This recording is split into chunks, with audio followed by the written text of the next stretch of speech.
नमस्कार मंडळी, महाराष्ट्रीयन मेजवानीमध्ये आपले खूप खूप मनापासून स्वागत. तर आज आपण शेवग्याच्या शेंगाचा झणझणीत रस्सा बनवतोय.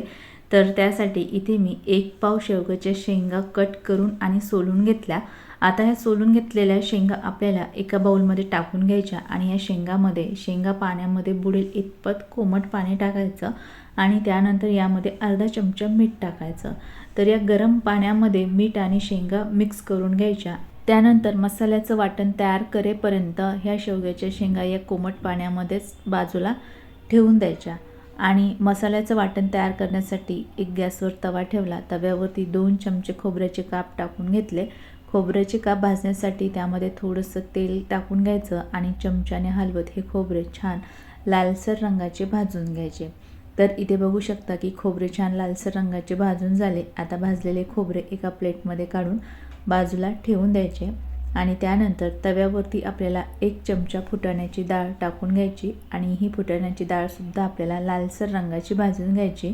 भाजलेली फुटाण्याची डाळ प्लेटमध्ये काढून बाजूला ठेवून द्यायची आणि त्यानंतर तव्यावरती आपल्याला 1 चमचा धणे टाकून घ्यायचे आणि धणे 1 मिनिटभर भाजून घ्यायचे आणि त्यानंतर भाजलेले धणे प्लेटमध्ये काढून बाजूला ठेवून द्यायचे. त्यानंतर तव्यावरती आपल्याला 3 ते 4 हिरव्या मिरच्या टाकून घ्यायच्या आणि ह्या हिरव्या मिरच्या आपल्याला चमच्याने दाबत 1 ते 2 मिनटं भाजून घ्यायच्या आणि त्यानंतर प्लेटमध्ये काढून घ्यायच्या. त्यानंतर तव्यावरती 4 ते 5 लाल मिरच्या टाकून घ्यायच्या आणि मिरच्या भाजण्यासाठी यामध्ये थोडंसं तेल टाकायचं आणि मिरच्या मिनिटभर या तेलामध्ये भाजून घ्यायच्या. भाजल्यानंतर प्लेटमध्ये ह्या मिरच्या काढून घ्यायच्या आणि त्यानंतर तव्यावरती आपल्याला 1 उभा चिरलेला मोठ्या आकाराचा कांदा टाकून घ्यायचा आहे आणि कांदा भाजण्यासाठी यामध्ये थोडंसं तेल टाकायचं आणि हा कांदा आता छान लालसर रंगाचा होईपर्यंत भाजून घ्यायचा. तर इथे मी कांदा लालसर रंगाचा भाजून घेतलेला आहे. आता हा भाजलेला कांदा प्लेटमध्ये काढून घ्यायचा आहे आणि त्यानंतर भाजलेले सर्व मसाले आपल्याला पूर्णपणे थंड करून घ्यायचे आणि थंड झाल्यानंतर सगळे भाजलेले मसाले आपल्याला मिक्सरच्या भांड्यामध्ये टाकून घ्यायचे आणि या मसाल्यामध्ये आपल्याला 10 ते 12 लसणाच्या पाकळ्या टाकून घ्यायच्या, 2 ते 3 अद्रकचे तुकडे आणि थोडासा कोथिंबीर टाकून घ्यायचा. सुरुवातीला हे मसाले पाणी न टाकता ग्राइंड करायचे आणि त्यानंतर पाणी घालून या मसाल्याचं स्मूथ वाटण तयार करून घ्यायचं. तर या ठिकाणी मसाल्याचं वाटण ग्राइंड करून घेतलेलं आहे. तुम्ही बघू शकता एकदम स्मूथ असं वाटण तयार करून घेतलेलं आहे. त्यानंतर आपल्याला गॅसवरती एक पातेलं किंवा कढई ठेवायची आणि त्यामध्ये 5 ते 6 चमचे तेल टाकून घ्यायचं. तेल गरम झालं की यामध्ये ग्राइंड केलेलं वाटण टाकून घ्यायचं आणि त्यानंतर हे वाटण तेलामध्ये मिक्स करायचं आणि अगदी तेल सुटेपर्यंत आता हे वाटण या तेलामध्ये परतून घ्यायचं आहे. तर इथे मी 3 ते 4 मिनटं हे वाटण तेलामध्ये परतून घेतले. आता या वाटणामध्ये आपल्याला पाव चमचा हळद टाकून घ्यायची आणि त्याचबरोबर 1 छोटा चम्मच गरम मसाला टाकून घ्यायचा. हळद आणि गरम मसाला वाटणामध्ये मिक्स करून हे वाटण परत मिनिटभर तेलामध्ये परतून घ्यायचं. मिनिटभर वाटण परतून झाल्यानंतर या वाटणामध्ये थोडंसं पाणी टाकून घ्यायचं आणि वाटणामध्ये हे पाणी मिक्स करून घ्यायचं. मिक्स करून झाल्यानंतर गॅसची फ्लेम मध्यम ठेवायची आणि या पातेल्यावरती 1 मिनिटासाठी झाकण ठेवून द्यायचं. 1 मिनिटानंतर या पातेल्यावरचं झाकण काढून घ्यायचं. तुम्ही बघू शकता वाटणाने मस्त तेल सोडलेलं आहे.